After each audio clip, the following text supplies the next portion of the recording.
I'm Jeremy, and welcome to my channel. If you've been following along, I am doing some personal development. If you are on YouTube, I have two channels. I have Freedom of Expression and Focused Practical Improvement, and I'm going over Jordan Petersons book, 12 Rules for Life, right here, that I thoroughly enjoy. And I'm not going through every minute detail. I want to kind of pick through the things that you can practically do in your life. I'm making kind of a leap of faith in that I'm trusting Jordan Peterson, that he is somebody who is knowledgeable. He's a clinical psychologist, and he's been doing that work. I mean, he's in his, he's at least 10 years older than me. He's in his, if he's not in his 60s, he's very close to it. I'm not going to look it up because I don't give a damn that much. But this is what he's been doing. He's been a clinical psychologist for decades. And we're going to continue on with chapter 2, with 2.4 and onward. In the link in the description below, it will take you to an audio book version of his book. I recommend buying his book and kind of tearing it apart and writing notes in it a little bit to see it and to kind of mark around with it. I think it has a little bit greater of an impact. And so before we get started, I'm Jeremy. This is my channel. I have freedom of expression. Go ahead and hit that like button and subscribe. And if I've been doing this for a while, for a couple of months, then I've hopefully started to earn some people's trust out there to go ahead and support me so that I can make a website to deal with the truth and all this, because I'm tired of being lied to, and I know that part of this I need to keep myself in check and make sure that I don't become some kind of crazy monster, which I really don't think that's an issue, but you never know, and I don't want to make that assumption.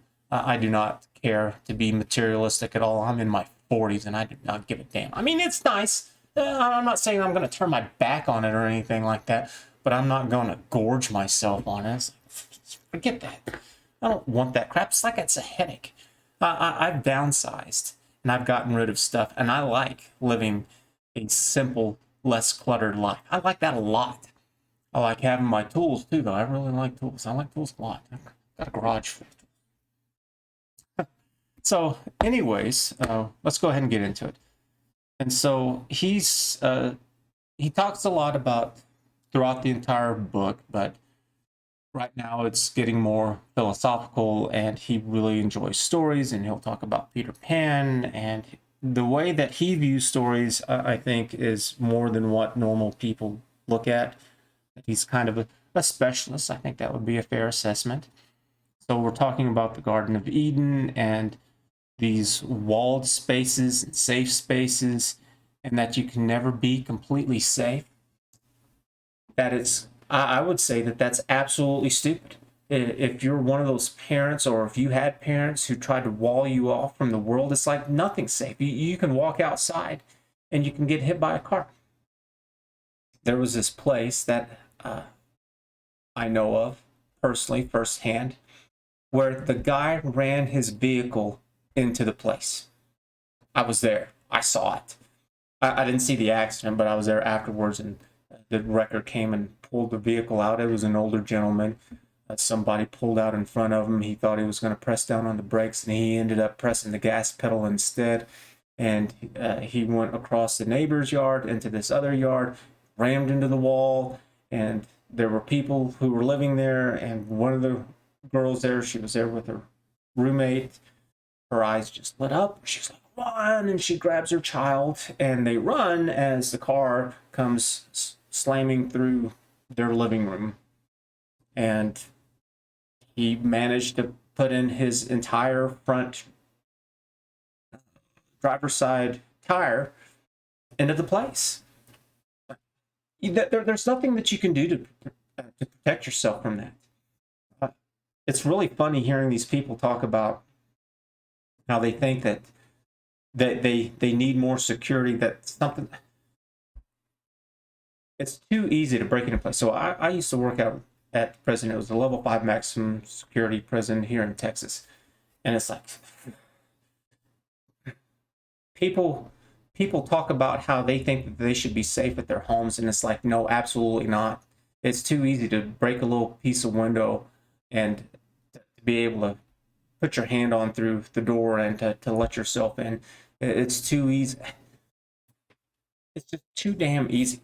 Whenever I worked at the prison, even though that was concrete and steel doors, there were ways to jerry-rig that door, even from the inside, to be able to get yourself out. It wasn't easy, and it's not like it was something that happened, but they had videos and they talked about it, how yes, that it can happen. And so if you were really having an issue with somebody, to kind of keep an eye out on it. But it was extremely rare, and I would say that they really didn't even have to go over that, but they always kind of did that. Like there was this one guy where he had faked being a cripple, where he had no use of his legs for years.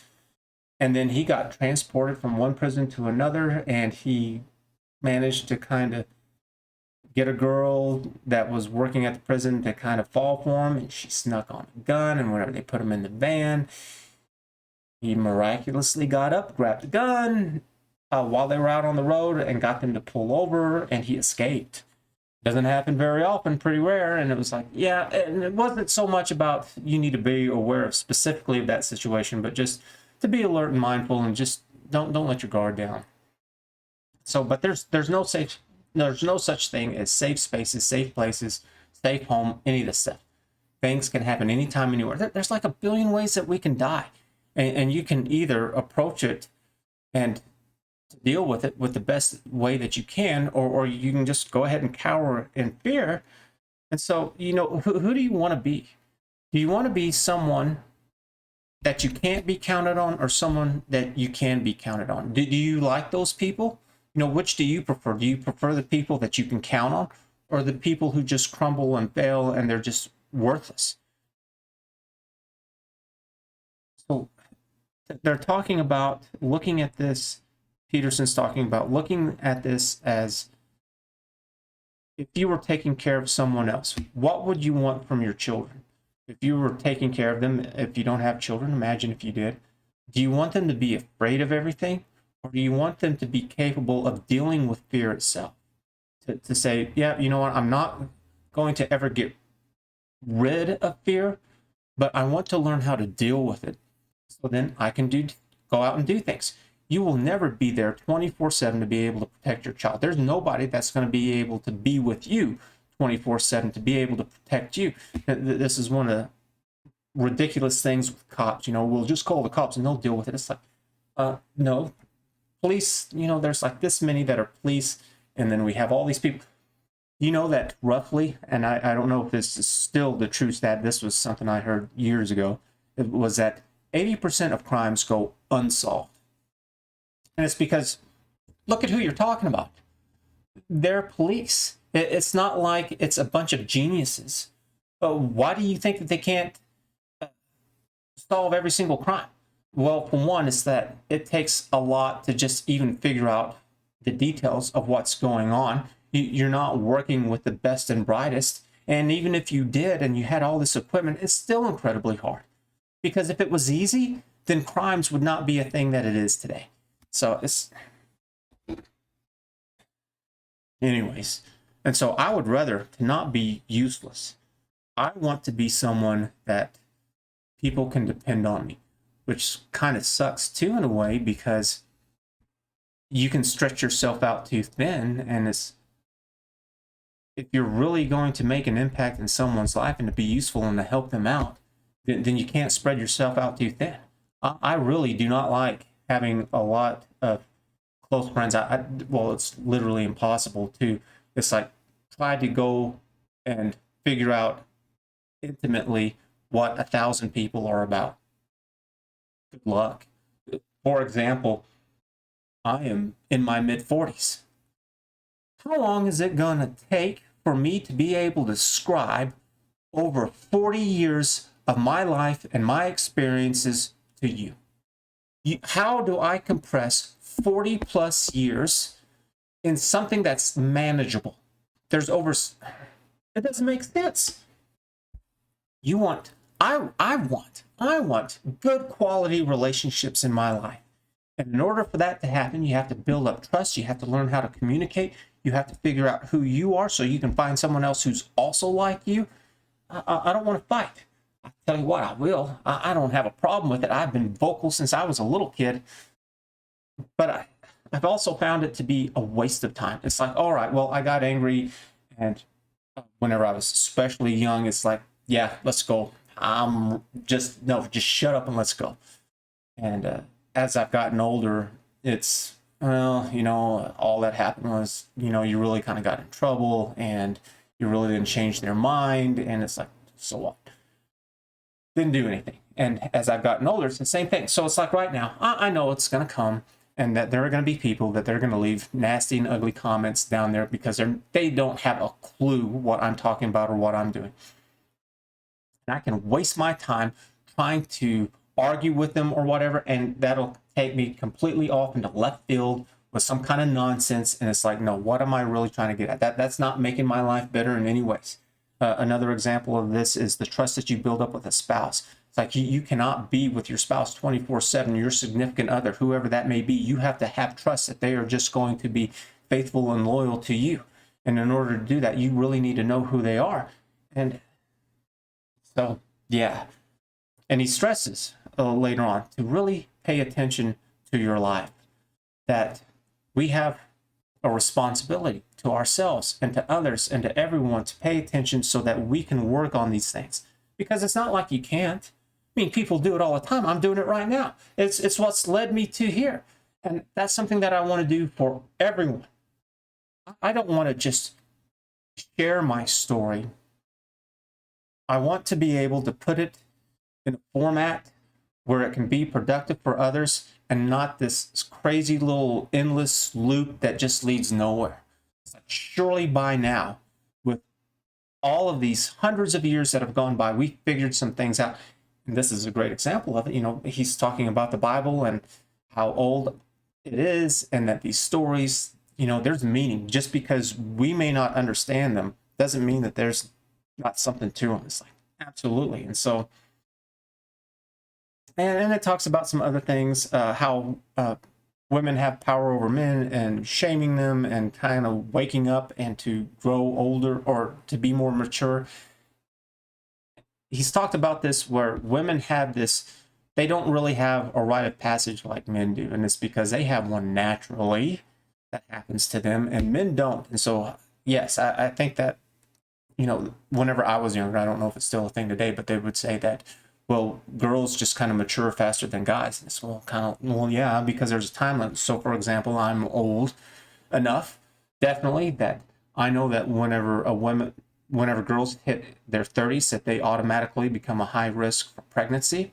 And so that puts a real limit on their lives. I don't have that. I'm a guy. It's like, man, old men can get girls pregnant. It's just not a thing. And it's because, well, part of it is that we're not the ones giving birth. So it's not a stress on our body like a girl's. It's like, hello, duh.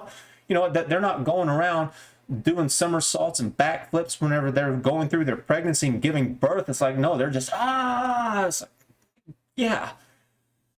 So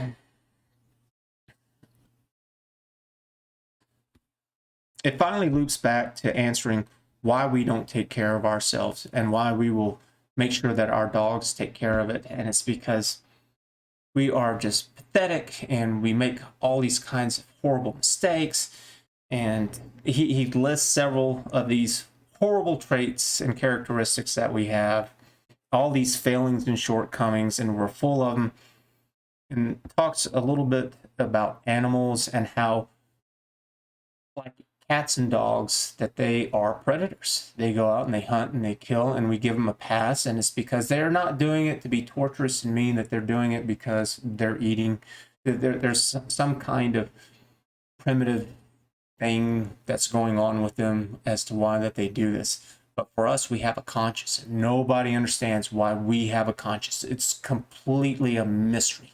good luck trying to find that out. I've looked into it and it's like there is nothing at all why we have this ability to understand that we are here, and understanding time is like delayed gratification. No other animal is remotely close to this stuff. It's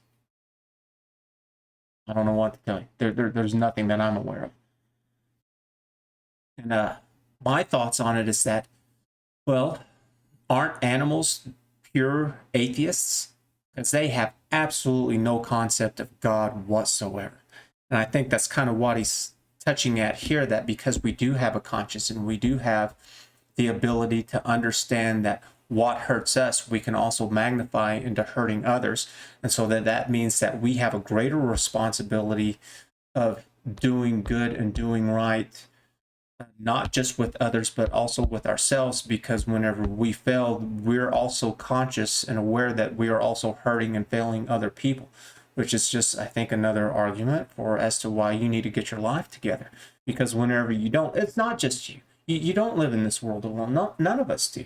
Wouldn't it be better if all of your friends and family were just doing really well? I mean, the obvious answer is obviously yes.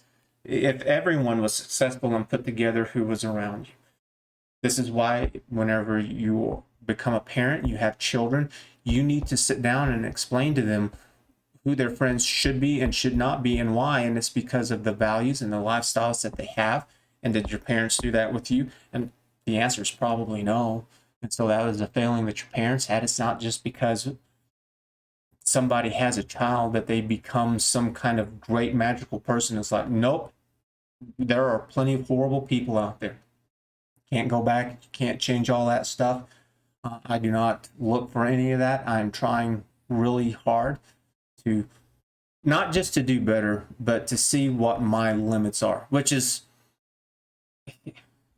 in a way, it's kind of limitless because we're filled with possibilities, and so we can kind of go in any direction that we want. And that's one of the problems that we face, is that especially whenever you're young, it's like, well, what should you do? Because you do have all these talents and skills, and so you have to sacrifice all these other parts to kind of focus in. And with technology, it's becoming more and more that way, because you have to learn how to crawl before you can walk, before you can run. And so if you want to learn how to do computers, for example, you have to learn, math and reading and writing and basic operations of computers, and then you get into coding and texting and all that stuff. And so it's more and more complicated. And because of computers, we've got more robots and sophisticated software that's doing all this simple work, and especially repetitive work, for us. So we have a responsibility that if you really care for others, if you have a hard time caring for yourself, because we are pathetic, we are worthless, and nobody really knows anyone's failures better than yourself. And it's easy to come down on you. I come down on myself.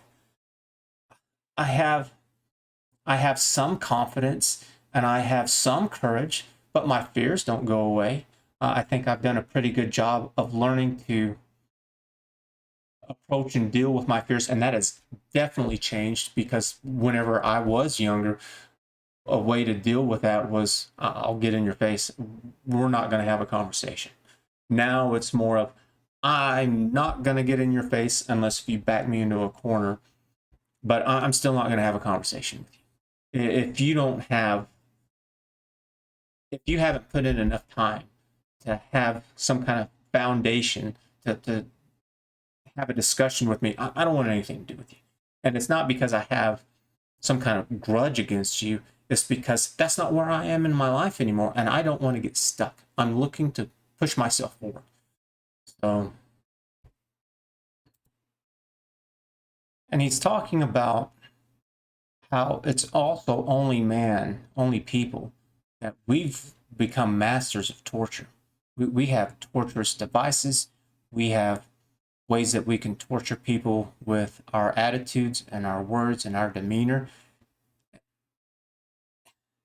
And so I think a lot of people torture people unknowingly, that they've never given this any kind of thought whatsoever, and that they don't realize that their poor attitude is affecting others in a bad way. I mean, it's kind of getting there, and it's, I think people are more aware of it, and you see this stuff like hate speech and all this stuff, which is pure utter nonsense. Again, it's politics, and it's politicians just vaguely throwing stuff out there. It's just another little platitude. Platitude is something like, you're taking something that's extremely complicated and you put it on like a sign, a poster, you're out protesting, and it's like, you think that nobody's addressed this issue before, and you think that you magically somehow have been able to come up with a solution. Man, the arrogance of something like that. It's like, no, it's extremely complicated. And so if you ever see that, if you see like protesters with signs up, and it's like, it's just platitudes. It's meaningless. It's nothing. It's complicated, and that's what I want to get at. I'm tired of this. I'm so fed up with it. And it's not just the obvious of having like an Iron Maiden where you're torturing someone. It's smaller, subtler things, and you know this because you've met people who are really good at being kind of this passive aggressive. They've got this little tongue-in-cheek stuff. Really? But it's difficult, because we do give a pass for that. And it's like, should we? And do you look around and do you see this like on college campuses where these kids are using the civil nature of society and other people to be able to take advantage of them? I think so. That's part of, I think it's psychopaths, where it's not just physical, but also mental abuse that they do to people by building up their trust and then turning it as a weapon against them. And then whenever the community gets fed up with it, they kind of shun them enough that they have to move. And so if somebody's a psychopath, if you're kind of wondering, some things to look for is, do they have any kind of long-term relationships with other people? Are they constantly moving around? Do they seem like they're overly cheery or whatever, and then their mood kind of goes? Or are they kind of a leech or whatever? So those are some things to kind of watch out for. Chances are you might know a couple people like that. Hopefully not too many. But it's like, you should definitely make new people have to build and earn your trust. It's an important thing. And it's not about knowing everything and being right or wrong. I would say maybe people also that they claim to know everything and they know better than you. Part of the reasoning, from what I understand from Jordan Peterson, is that these people have the mindset of, well, I know this, it's obvious to me. And so if it's so obvious to me, it should be to you too. And if you don't, then you're only going to be taken advantage of. And so if you're going to be taken advantage of, then I might as well be the person who's going to do it.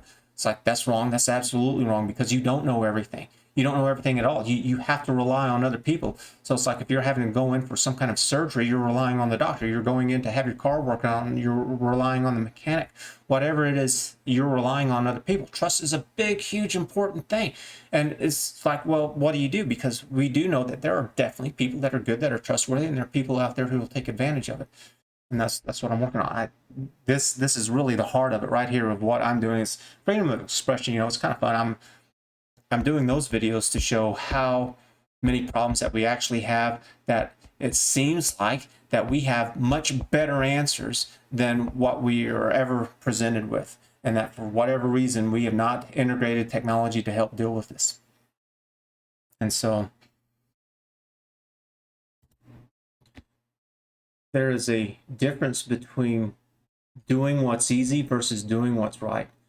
See, a lot of people do this. Anytime that you see a kid in the store crying for a piece of candy or a toy, and then the parent or the adult gives in and they give it to them, instead of doing the right thing, which is, no, you can stop your yelling and screaming. I'm not going to cave to you just because you're throwing a fit. You need to learn how to act properly. We're out here with everyone else. No one else is doing this. You're making it uncomfortable for me and for everyone else here. You do not live in this world alone. You have to be considerate of others who are around you, and if they don't want to be considerate back to you, then you don't need to have anything to do with them, because there are people out there who are. And it's just, I think the reason that there's a lot of reasons as to why we do things that are easy versus what's right. And I think one of the biggest reasons is that this isn't something that's taught at school. School misses out on so much. How many values and virtues and vices did you learn at school? What class was that? Well, good luck. I can't name of any whenever I was in school. Maybe there was, but I don't remember them. And if there were, I didn't take any of them. Did you have any of that at home?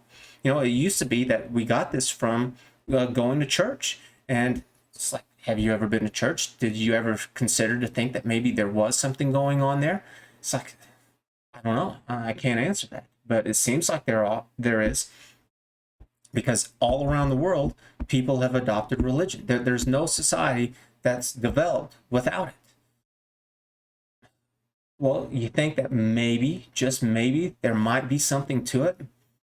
Can't say definitively, but kind of suggests that maybe there is.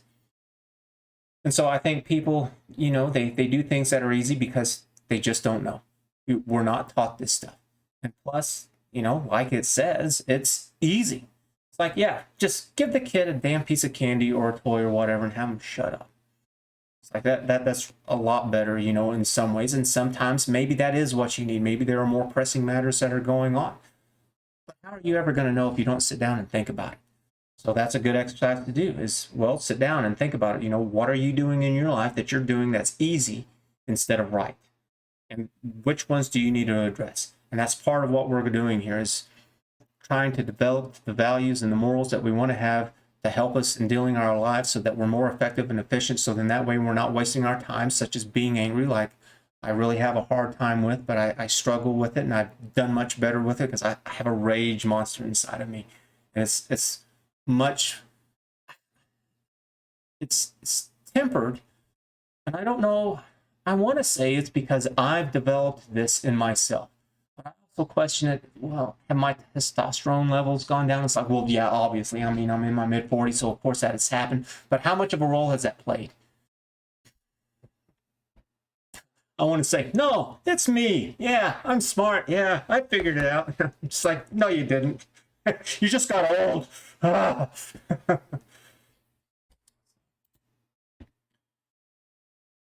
Do you want to be a person that whenever someone gets sick or ill or dies, do you want to be someone that everyone can look to for support, to help be uplifted?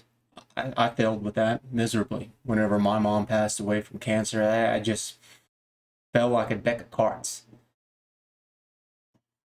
It's not to say that I didn't try. I would say a lot more of it was that there was a lot that I didn't know.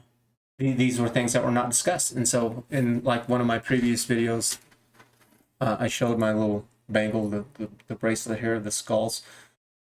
I don't want to be that person. And if you have children, especially, it's like, yes, tragedy is going to hit. Absolutely. Your parents are going to die, your grandparents, your great-grandparents. It's going to happen to all of us. I had one grandmother who was extremely depressed, and she lived in the past, and it was hard to talk to her and be around with her. My grandmother on the other side, she was extremely optimistic, and she was very nice, and it didn't come by accident. She said it often, that she had to put a lot of work in it, that she had to put effort into making herself better. Man, what good motivation that was to help me with this. Fortunately, I was old enough before she passed away that I was able to hear some of this and to integrate it into myself. So I hope that you have someone like that, and if you don't, well, then use me. Think of me. I know it's falling short, and it would be better for someone in person, but take what you get. I did the same thing online with people. Jordan Peterson is a great example of this. Use this, and just don't. I write this stuff down. I take notes, and I also have it on my computer. The reason why it's not just on my computer, because whenever my computer goes, I tend to lose everything, and I also have a little USB stick that I put all this stuff in because I really hate losing this stuff and doing it over. I've got these stupid little notebooks scattered all over the place. A good time to buy them is whenever you can go to Walmart or someplace that sells school supplies, and after the school year starts, they'll have more than what they really want, and so they'll put it on sale, and you can go in and buy quite a few of them for pretty cheap.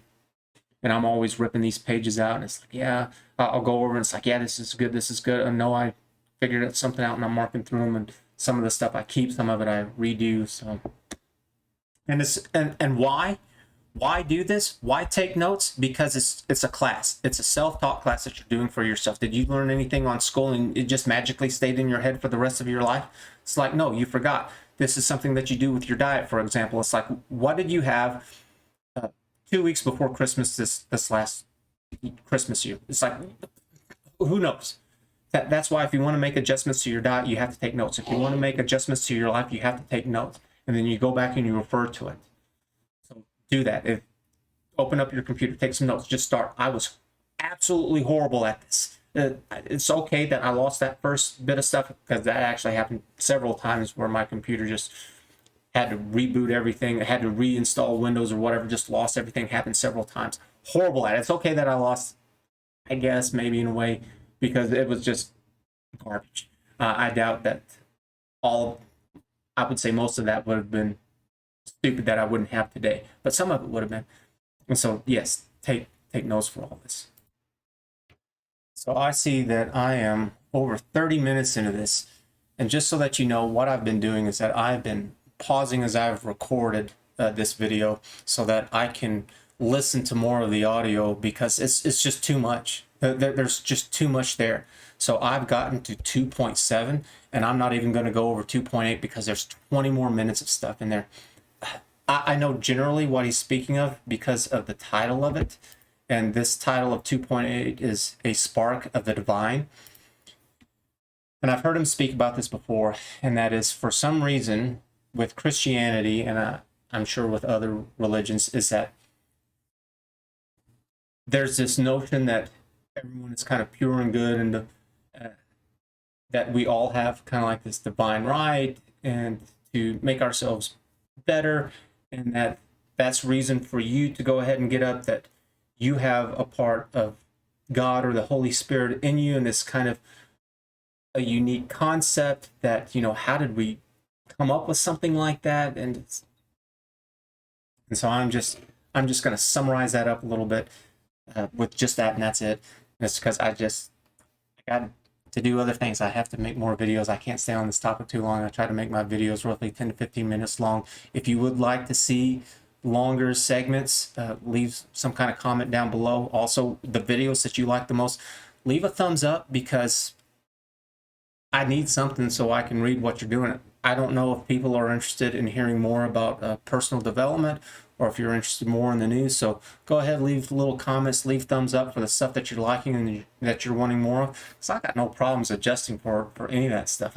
I'll knock it all out. So, but anyways, we're going to wrap it up there. Thanks a lot for joining me, and we will see you later.